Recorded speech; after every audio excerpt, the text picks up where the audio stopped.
The 15th of January marks 100 days since the 7th of October massacre by Hamas terrorists against Israel. Hamas massacred, butchered, raped, tortured over 1,000 people and kidnapped 240 people. Today, 100 days later, over 100 people are still held captive by Hamas, and the war would be over if Hamas simply put down their weapons and gave back the hostages. Now, this week, we visited the Israeli embassy in London, and we went to see an IDF video put together from raw footage of that day, 7th of October. So 100 days later, we're still looking at those events, still considering them, but we'll have to remember them as well. We're now witnesses because we've seen the footage. That's right. So today we're going to be talking about what we saw. We're going to be giving our personal opinion on the images we saw and being the witness, as Des said, to those atrocities. So we want to share with you our views on that. Yeah. And it started at the embassy with the ambassador sharing some small testimony herself. And the thing that struck me from what she said was that prior to the 7th of October, Israelis living in Israel expected to have the security of the IDF, expected to be secure in their homes. They were aware and have been over the decades of terrorism attacks against them, but it was very much in their homes and without the security of the IDF that caused them to be traumatized by what happened on the 7th of October. Yeah, definitely. And whilst most of the world is now moving on, I think we need to remember those events, and we certainly remembered them full on when we saw the video the other day. Yeah, exactly. So for people who don't know, the IDF has been screening a special presentation to a select group of people. In the UK, for example, they've shown 3 of these screenings. We were at the 3rd one, and there's around sort of 25, maybe 30 people in the room each time as they're showing them. And there are different organizations there, different leaders. In the past, there's been MPs, politicians, journalists who have seen it. And so they showed us unedited footage. The film is 45 minutes long, and it is simply unedited footage showing the incidents that took place or a selection of incidents that took place during that day. There's no commentary on the video. There's no analysis, no opinion. It is simply showing raw footage taken from CCTV footage of homes, dash cam footage from cars, GoPro cameras that the terrorists were wearing themselves, and the mobile phones that were being used by the terrorists. And I think, Des, one of the things that struck us the most was the fact that this wasn't an event that was trying to be kept secret. This was actually something which the terrorists were filming, and they wanted to make a spectacle of the event. Yeah, that was what struck me, actually. So much of the footage actually came from their own social media and their own cameras. They were very much terrorizing the people of Israel and were proud of it. Yeah. And I was really shocked, actually, by seeing how much they glorified in their terror and the way they were so cold-blooded about the way they took people out. Yeah.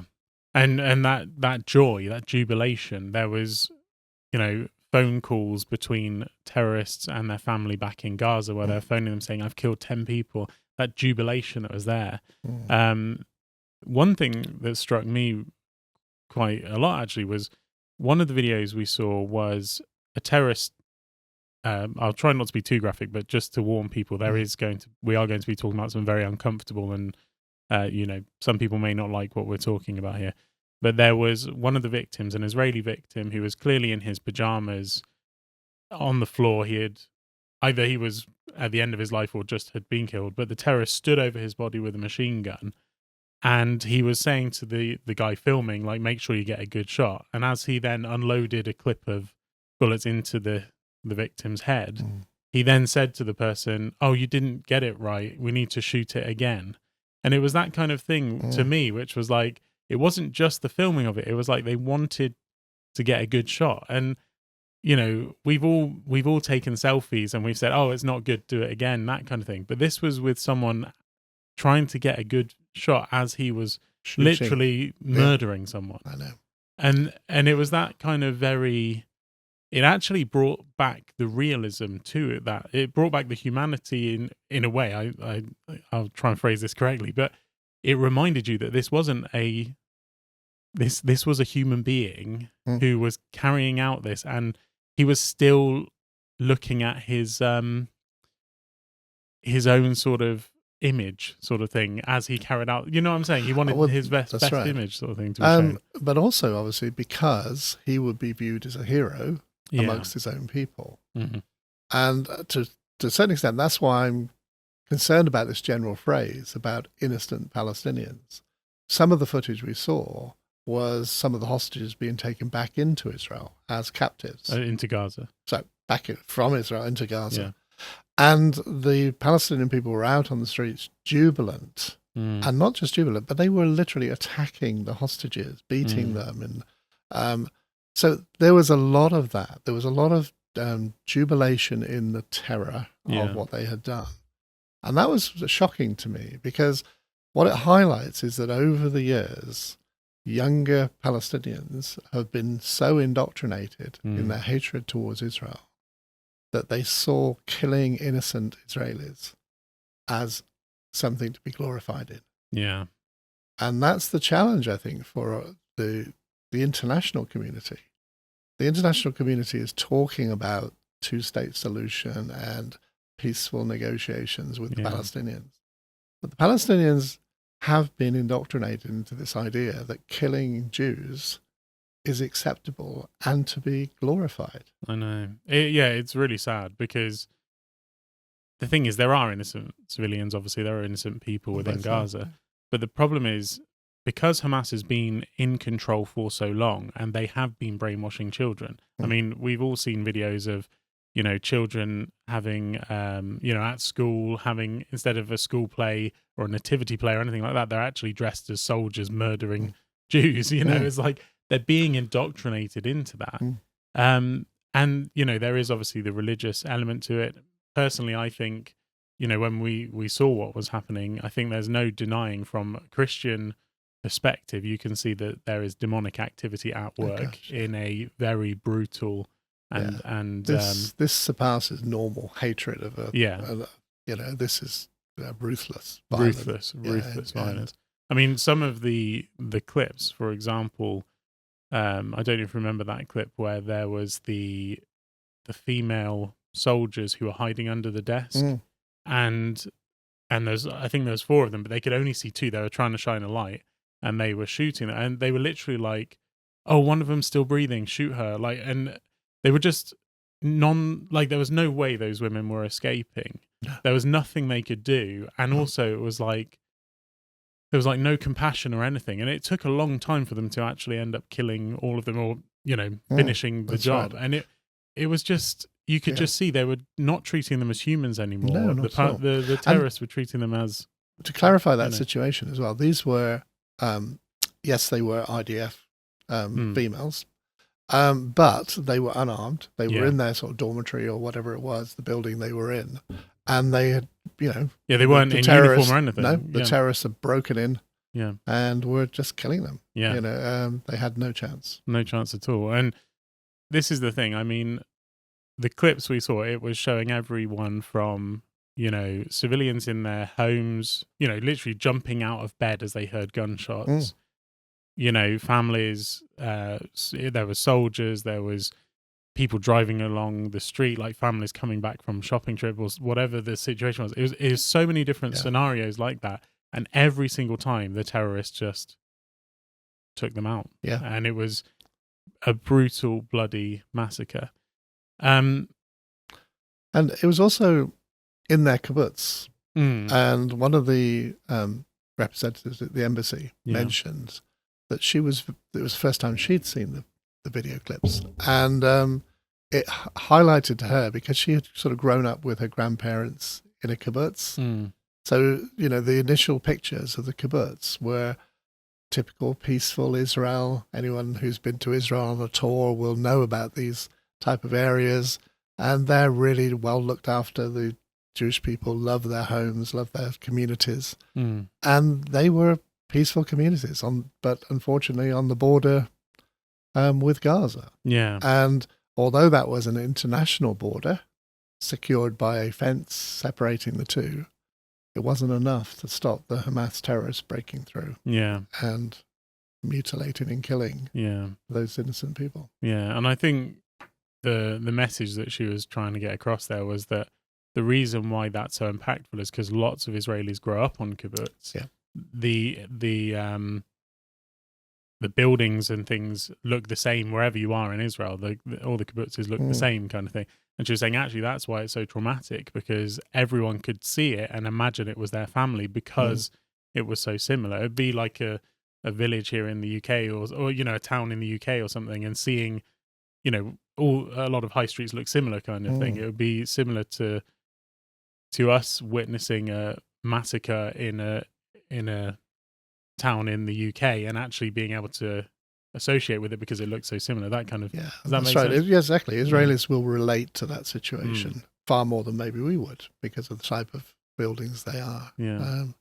But it does remind us that the Israelis people will struggle with this. They're traumatized by what's happened, and we've got to continue to remind people that yes, we're 100 days on. But this is not something that we can sort of forgive and forget and move on from, which is what the international community is trying to do. Yeah. What the politicians are trying to do. And that's why we've launched only this week our latest campaign. And we're asking people to write to their MPs. Yeah. Because we need to remind our MPs to stand with Israel, to support Israel in their worthy cause of taking out terrorism. And Israel cannot survive if they have terrorists on the doorstep whose sole aim is to destroy them, to create genocide in Israel. And they had a small sample of it, but now they're hungry for more blood. That's the problem. Yeah. And you've used the word genocide there. I mean, that's the thing. What Hamas were trying to do was to wipe out the Jewish people. They were trying to commit a genocide. They just lacked the capability. And so that's the thing. That's what Hamas were trying to do. But Israel is now defending itself. It's not committing a genocide. It is, within the rules of law, the rules of war, I should say, that it is now tackling Hamas, a terrorist organization, and dealing with it appropriately. And that's why, the UK government and the US government and many others are supporting them in that cause because they understand the difference. They understand, the hatred behind it. And that's, really good. But unfortunately, there are many politicians who are not aware of the details. They don't understand it from the right perspective. For example, Jeremy Corbyn is going to be part of the South African delegation South Africa is taking Israel to court at the ICJ, the International Court of Justice. And Jeremy Corbyn has actually joined the South African team to try and convict Israel of genocide. So obviously there are politicians here in the UK that, are trying to attack and demonize Israel instead of standing with Israel. So as Des mentioned, there is a campaign that we are running at the moment, which is the 100 Days Since the Massacre campaign, where you can write to your email using our system. It's very simple. It takes just a couple of minutes. All you have to do is give your name and your email address, and it will populate, and also your details of where you live, so that it can detect where your MP is, and it automatically populates an email to your MP. You click send, or you read the email, click send, and it will send an email from you to your MP. It's very quick. It's a very simple system. It's very secure as well. And that will mean that your MP will hear your voice, and they will be encouraged to stand with Israel. And there's two things that's going to do. It's going to tell them we need to stand with Israel as they deal with Hamas, but also it's also calling for the release of the hostages who are currently being held hostage, who were taken by Hamas on that day, and they've been in captivity now for over 100 days. And yeah, and it reminds the MPs that they need to recognize that this was just not one of those incidents that can be forgotten. 100 days ago, something atrocious happened, and it can't just be swept under the carpet. Yeah, there's a lot of support for the innocent Palestinians in Gaza who are currently suffering, but that's not an excuse to forget what Hamas have done. Hamas are a terrorist organization that has to be taken down. Really does. We cannot afford none of us can afford to have organizations like that in the world. With the sole intentions of destroying others. And just as ISIS was taken out, Hamas needs to be taken out. And in my opinion, Hamas is worse than ISIS. Well, some of the things we've seen on that video highlight they are worse than ISIS. But when the UK, remember our foreign secretary is David Cameron, he was fighting ISIS while he was the prime minister. And they bombed ISIS. They took out as much of ISIS as they could. And innocent civilians, sadly, were affected by that. That's the same situation Israel faces. And yet they are doing everything they can within their power to avoid innocent civilians being harmed. Certainly they're having to be moved because they're built into the infrastructure of Gaza. And we as an international community are responsible for that. We've funded the reconstruction of Gaza. And, so much of it is underground. Hamas have used the funding that we've supplied to build terror tunnels under all these, schools and hospitals and so on. And Israel is finding that they're having to destroy a lot more buildings in order to take out that terror infrastructure. Exactly. But actually, although the numbers that we hear on the news suggest large numbers of civilian population being killed, that's what they're claiming, in real terms, considering the amount of warfare that's going on in such a confined space, Israel is making, some success of not killing as many as you'd expect. And that shows that they are doing everything within their power to try and avoid civilian casualties. Definitely. Hamas are quoting the figures, so we can't trust those figures anyway. And Hamas are not declaring how many of their own combatants are actually part of that sort of death total. So whilst we're not trying to undervalue the cost of war, the reality is Israel is trying to do what it can to minimize civilian casualties. And say we've got to remind our MPs that Israel has the right to defend itself. Hamas is responsible for this war. They started the war by going into Israel and doing what they did on the 7th of October. They're responsible for the Palestinian people. The provision of aid and resources is all under the control of Hamas.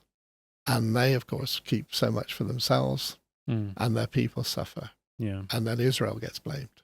It's all part of the cycle.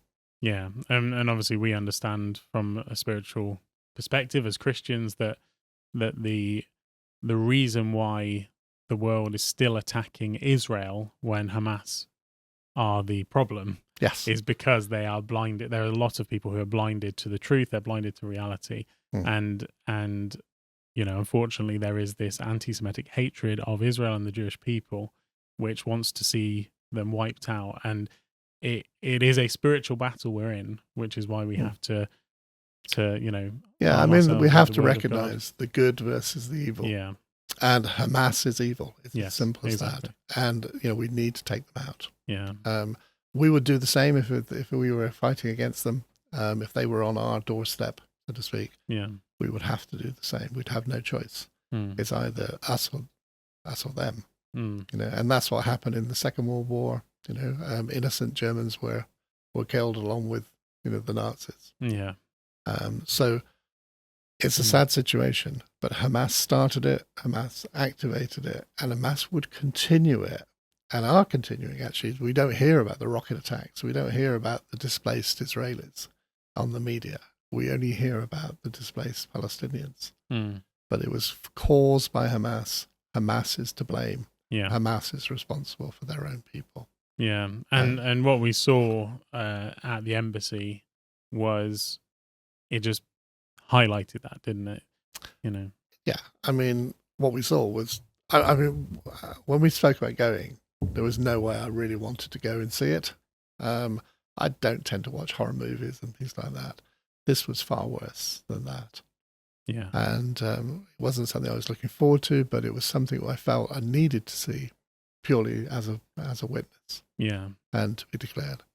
And to say, that's why we're reminding you today to stand up and support Israel. Yeah. Stand up for this campaign, write to your MP.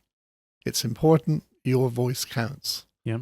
And at the moment, sadly, there's a lot of people who are against Israel, who are using their voice and writing to their MPs, advocating that the MPs enforce upon Israel a ceasefire. Yeah. And a ceasefire will only help Hamas. It will only help Hamas, definitely. Yeah, that's the thing. That's what I said at the beginning. What needs to happen is Hamas needs to surrender. They need to give back the hostages, and that will end the war. But unfortunately, because Hamas's their ideology is that they need to destroy and wipe out Israel and the Jewish people, they will not stop. There is no real way of countering that ideology other than with force, unfortunately. And Israel's learning that, because for years, actually, Gaza was, Israel was actually helping Gaza. Gaza was, if you see the before images of before the war, Gaza was becoming quite affluent, actually. There was a lot of, especially for Hamas people, there were, where they had luxury apartments and restaurants and all this stuff, because Israel was trying to show peace with its neighbor. But unfortunately, Hamas completely abused that relationship, and Israel now will never ever make that mistake again, and they're having to deal with it. No, and of course they abuse the international community too, because the international community have put billions of pounds into Gaza. Yeah. They've literally invested for the future of the Palestinian people. But again, the Hamas terrorists have taken it. Luxury apartments in Qatar and other places. They're well off, rich people, and yet they're expecting their people to suffer.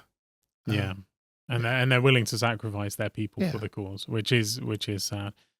I think looking at the video, you were saying that from what we were witnessing, the atrocity, and I think one of the biggest things I took away from what we saw the other day was that it was trying to get across, how do we tell this message to other people? And I think I've been feeling this since 7th of October, because when the 7th of October attacks actually happened, it was on a Saturday. You actually called me and alerted me to what was going on, because I was completely unaware about what was happening. And I remember just seeing, I went onto Twitter and onto some different platforms that I use to get information. Suddenly I was seeing very graphic videos, and I thought to myself, well, I'll turn on the news and see what's happening. And I was seeing the graphic content on one side, and on the news, I was basically seeing them whitewashing what was happening. They were showing, very tame footage of what was happening. And I was thinking to myself, they're not going to report this properly. They're not going to show people the true horrors that are happening. So I started to download all the videos. I started to trying to grab it for evidence, because I thought to myself, no one's going to believe this. And so when I saw the IDF doing this, obviously I never did anything with that content. I just sort of kept it on my computer, because you can't really share it anyway, because it's so brutal. Yeah. So when the IDF did this, actually, I wanted to see it because I wanted to know what I had missed or what I hadn't seen. And I think from the video, I probably saw maybe like 85-90% of what was already shown. But the thing that they showed was the different camera angles of incidents, and they showed context of what was going on in different areas. They pieced together things. It was showing it better than what I'd seen, because I had lots of snippets of information, and this kind of brought it all together. But that same thing happened where people aren't going to believe this. That's why I think we have to bear witness, because 100 days later, there's already people who are denying it happened. They're trying to minimize the tragedy. Even some journalists who have actually watched the video we've watched are downplaying the severity and the war crimes that Hamas committed. And yet when we watched it, like, there is no denying this, the brutality of it. And you know, as I said before, as Christians, seeing the outworking of demonic activity, in my opinion, that's what we were seeing when, you know, what we saw was literally, you know, people being beheaded, people being butchered, people being, like, every form of killing you can imagine. That's what was shown in this video. And yet we only saw, what, 10%? 10% of the people who were killed. And so just imagine that. It was 10 times worse than what we saw. And what we saw was enough for anyone. Yeah, like, 45 minutes was too much. You were glad when it was over. Yeah. No question. Yeah. And I think one thing that struck me actually was the difference between me watching it on my computer and me watching it in an audience. And actually, because I've seen it before, I was quite, you know, I was not really reacting to what I was seeing on screen.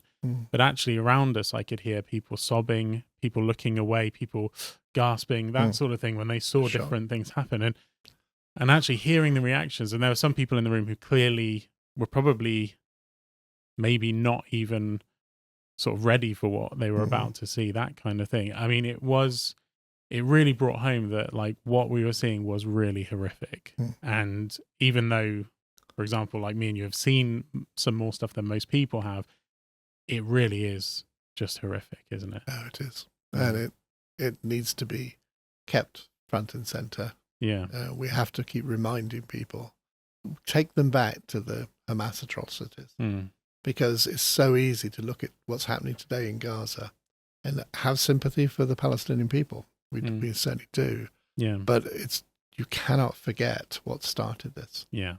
You know, we have to keep going back to the source. Yeah. And whilst that hatred and that violence and that ruthless evil is there, we cannot force Israel into a ceasefire. No. We cannot expect Israel to have a two-state solution with a group that would openly destroy them at every chance. Exactly. And they've already promised that they will. This is just a starter. Yeah, this is a taste of what's to come. Taster for what's to come. Yeah. And unfortunately, Israel doesn't really have a partner in any of the Palestinian factions, because unfortunately, different groups have actually shown support for what Hamas did. And like you said, you know, the majority of Palestinians actually support the 7th of October massacre. Like 70% of Palestinians support it. So, I mean, it's a shocking thing. It's shocking for us. Yeah. As Christians, we cannot understand why people would take take on the side of hatred. But they have been indoctrinated for decades. Yeah. And, you know, we can there's no obvious solution to this issue. Yeah. And sadly, you know, an ongoing war in Gaza will not resolve the issue. There's still generations to come who will have to work through this. Yeah. But sadly for the people of Israel, they have to work through it too. Yeah. Their lives have been transformed, changed since the 7th of October. Yeah. And the world wants to move on. It's typical of the way the world does. The media wants to move on. But actually, we have to remind people of what happened. We are witnesses. Yeah, definitely. I agree. And I think another thing that's happened since then is it is that trauma that has been felt by the Jewish people. That trauma, they say with the Holocaust, actually, there's genetic sort of, it goes down through the generations. When there's been a big tragedy or a big trauma, it actually affects people. It becomes part of their DNA, basically, is what they've discovered. And so with the Holocaust, there is a reason why, for example, relatives of Holocaust survivors are more attached to that, is actually because it's in their genes, kind of thing. And I think this is the kind of thing with what happened on October the 7th. It's like a collective sort of trauma that the Jewish people have had. Yeah. Not just in Israel, but also around the world, because it's their people who have been targeted. And I think that's something we probably can't quite understand ourselves, you know. No, and it's magnified by the fact that other people who are anti-Israel have jumped on that bandwagon. And now the Jewish community here in the UK, for example, are now suffering the highest level of anti-Semitism that they've ever faced. Yeah. And so not only do they have the suffering of what's happened in Israel because they've got relatives or friends and family in Israel, they're now suffering here, because of the anti-Semitic attacks.